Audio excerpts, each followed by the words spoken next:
рад тому, что судьба так свела, что попал сюда на собрание такой замечательной партию, которую создали ветераны освобождения Абхазии.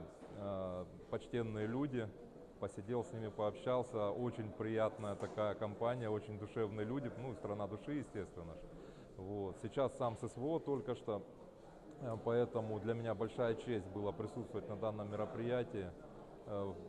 Когда-то наши старшие товарищи, мои старшие братья, дядьки, казаки откликнулись на зов абхазского народа, пришли сюда на помощь, бились здесь с общим противником. Ну и так сейчас абхазская молодежь вместе с нами плечом к плечу на наших казачьих землях Донецка, Запорожья бьется сейчас с общим врагом, бьемся с фашизмом. На Кубани говорят: выбирай не дом, выбирай соседа. И нам повезло с таким соседом, как Абхазия. Это у нас общее небо, общее море, общие горы. И я рад находиться здесь. Сегодня съезд Амсахары 25 лет.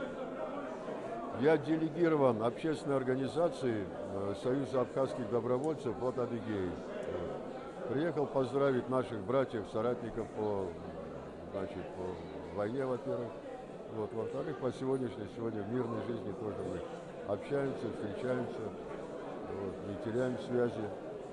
Вот. И поздравляю всех делегатов съезда, всех тех, кому неравнодушно, всех, которые любят, тех людей, которые любят Абхазию, абхазов, Абхазию и так далее, за мир, вот, за продвижение вперед. Ну, мы приехали нашим братьям на 25-летие Амсахары поздравить, поддержать наших братьев, где мы бок в бок были во время войны.